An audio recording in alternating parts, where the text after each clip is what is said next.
جانور تو حلال ہی ہوگا اگر وہ بسم اللہ اللہ اکبر پڑھ کے کیا ہے. چھری چوری کرنا ایک غلط ایکٹیویٹی ہے.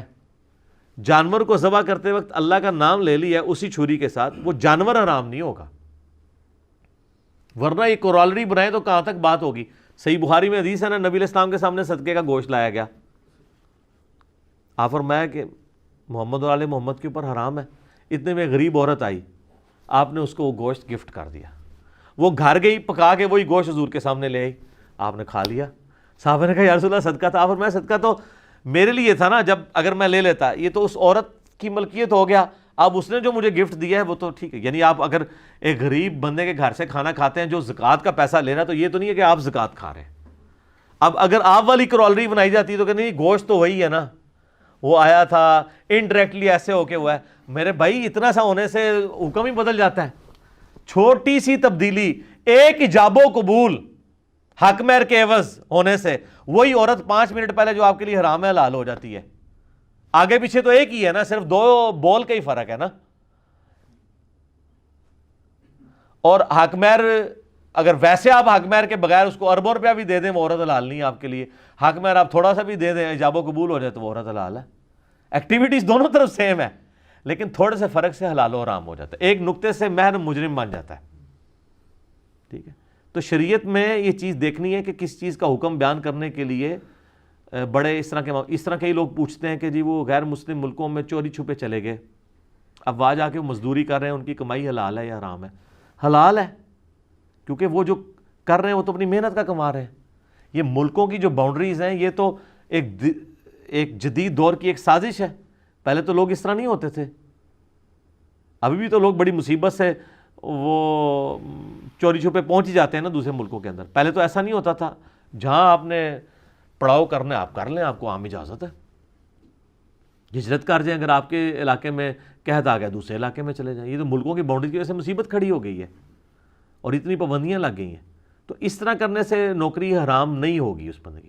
البتہ ایک بندے نے وہ کیپیبل نہیں تھا, اس نے جھوٹ بول کے نوکری لی, وہ سیٹ کا اہل نہیں تھا, جعلی اس کی ڈگری ہے, تو اب اس کی بنیاد ہی بالکل غلط ہوگی ہے. وہ اس کا اہل نہیں ہے کیونکہ اس نے حقوق اللہ کو بھی غصب کیا اور حقوق العباد کو, کہ اس پوسٹ پہ کسی اور نے آ کے بیٹھنا تھا. ٹھیک ہے, وہ معاملہ ایک ڈیفرنٹ ہے, اس کو اس سے آپ نے مکس نہیں کرنا, وہ تو غلط ہوگا. باقی جہاں کے اوپر اس طرح کی کرالریز بن جاتی ہیں کہیں پہ, تو وہ آپ نے اسی طریقے سے ٹی وی الیکٹرانکس کی اشیاء لوگوں نے رکھی ہوئی ہیں. اب لوگ کہتے ہیں ٹی وی تو زیادہ تر بے حیائی کے لیے استعمال ہوتا ہے لہذا ٹی وی بیچنا حرام ہے. نہیں, وہ تو سر اس سے بڑی پھر مجھ سے پھکی لے لیں کہ یہ آپ کے جو اسمارٹ فون ہے یہ بھی بے حیائی کے لیے استعمال ہو رہے ہیں. آج تک کسی مولوی نے فتویٰ دیا کہ اسمارٹ فون بیچنا حرام ہے؟ وہ کیسے فتویٰ دے گا؟ اس نے تو اپنے مرید سے, اپنے فالوور سے خود گفٹ لیا ہوا ہے اسمارٹ فون. اس وقت جب وہ گفٹ آپ دے رہے ہوتے ہیں اس وقت پوچھیں نا کہ حضرت صاحب اس کے اوپر تو لڑکیاں جو وہ لڑکوں کے ساتھ سیلفیاں بنواتی ہیں اور ایک دوسرے کے ساتھ چیٹنگ کرتی ہیں, ویڈیو کانفرنسنگ بھی اب شروع ہو چکی ہے, یہ تو آلہ ہے شیطانی. جیسے باپا جانی کسی زمانے میں کہتے تھے نا کہ نبی علیہ السلام جو ہے وہ ایک اسلامی بھائی کا بیان ہے, انہوں نے ہاکی مار کے اپنا ٹی وی توڑ دیا. ہمارے جیل میں کئی دعوت اسلامی انہوں نے توڑے تھے. جس رات ٹی وی توڑا اسی رات نبی علیہ السلام کی زیارت ہوئی. آپ نے فرمایا کہ تو نے آج میرا دشمن گھر سے نکال دیا ہے تو میں تجھے زیارت کروانے آ گیا ہوں. اب وہی باپا جانی ٹی وی سے ہٹتے نہیں ہیں. ان سے پوچھیں کہ نبی علیہ السلام کے ساتھ جو دشمنی تھی ٹی وی کی, یہ دوستی میں کب سے کنورٹ ہوئی ہے ہی ایک چیز شیطانی تھی. شیطان کے ساتھ نبی کی دوستی ہو سکتی ہے؟ کبھی بھی نہیں. تو اب ان کو بات سمجھ آ گئی ہے. وہ سر وہ خواب بھی ساری کہانیاں ہی تھے, وہ خواب شاب کوئی نہیں ہوتے اس طرح. اب ان لوگوں نے اپنے مسجدوں کے اندر اتنے بڑے بڑے ٹی وی لگا دیے, اور کئی بار غلطی سے چینل بھی چینج ہو جائے دوسرا بھی لگ جاتا ہے. اب ان کو خیال نہیں آ رہا کہ یار ہم نے ٹی وی لگا دی. ہم تو نہیں فتویٰ لگاتے, ہمارے نزدیک ٹھیک ہے, اچھا کام ہے, اگر کتاب و سنت کی تعلیم وہ دیں تو ٹھیک ہے, ایک جدید ذرائع. لیکن جو پہلے آپ اس کو نبی علیہ السلام کے ساتھ لیٹ کر کے خواب لوگوں کو بیان کر کے اس کو کہتے رہے کہ جی یہ نبی علیہ السلام کا دشمن ہے, یہ کلیئر کریں کہ نبی کا دشمن نبی کا دوست کیسے بنا ہے. یہ کس کے پاس نبی علیہ السلام خواب میں ہیں جنہوں نے کہا کہ ہاں اس تاریخ کے بعد سے میری دوستی ہے, جب سے مدنی چینل شروع ہوا ہے. سر یہ انجینئرنگ ہے. یہ تو انہوں نے رجوع کر لیا کہ ہم پہلے کیمرے کی ویڈیو کو حرام سمجھتے تھے, اب حلال سمجھتے ہیں. یہ تو مسئلہ چھوٹا ہے. اصل مسئلہ یہ ہے کہ جو رسول اللہ کا دشمن تھا وہ رسول اللہ کا دوست کیسے بن گیا. کہیں اس نے کوئی ایکسیپٹنس دی ہے اپنی کہ میں آج کے بعد صرف اپنے اوپر جو ہے مدنی چینل چلواؤں گا اور کوئی چینل نہیں چلنے دوں گا؟ یا نبی علیہ السلام خواب میں آئے ہوں کہ ہاں وہ ٹی وی جس پہ مدنی چینل چلے اور کبھی کوئی دوسرا چینل نہ چلے وہ ٹی وی میرا دوست ہے، اور پرانے لیڈے ٹی وی نے جسے نجدی چینل چل رہے ہیں یا فلموں سے چینل چل رہے ہیں میرے دشمن ہے؟ کوئی لے کے آؤ نا، کوئی روایت بناؤ.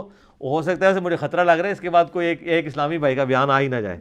ایک اسلامی بھائی کا بیان ہے جی آیا نا، ایک تو آیا نا کہ وہ کہتے ہیں جی میں روزہ شریف پہ حاضر ہوا. ایک اسلامی بھائی کا بیان ہے، تو وہ کہتے ہیں میں روزہ شریف پہ حاضر ہوا تو جالی سے آواز آئی کہ میرے الیاس قادری کو میرا سلام کہنا. کہتے ہیں میں پاکستان آیا، میں بھول گیا. کہتے ہیں جی ایک دن وہ ٹی وی پہ جو ہے نا وہ سعودی عرب کی اذان چل رہی تھی، اور اذان کے دوران جب کیمرہ جو ہے روزہ شریف کے اوپر آیا تو وہ ٹی وی میں سے آواز آ گئی تو نے ابھی تک میرا سلام نہیں پہنچایا. پھر جا کے ان کو یاد آیا تو وہاں انہوں نے سلام پہنچایا. وہ ٹی وی جو کل تک دشمن رسول تھا اب وہ عاشق رسول بن چکا ہے. اس کا مطلب ہے شریعت سازی یہ خود کرتے ہیں، اور ہم ان کو پہلے بھی سمجھاتے ہیں کہ جو آپ اجتہادی مسائل ہیں نا ان کو قرآن و سنت کا مسئلہ نہ بیان کیا کریں. آپ کیا کریں کہ یہ میری رائے ہے، میرے مخالف جن کی رائے ہے وہ بھی درست ہو سکتی ہے، تاکہ کل کو آپ کو جب توبہ کرنی پڑے نا تو آپ کو کم از کم راستہ بند گلی میں نہ آپ رہو.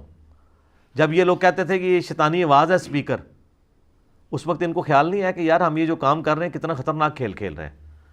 کل کو اگر ہمیں اسپیکر میں نماز پڑھانی پڑ گئی، جس طرح اب اترتے ہی نہیں ہے اسپیکر سے نیچے، تو اب کم از کم ہم یہ تو نہ کہیں کہ اب یہ رحمانی آواز ہو گئی ہے.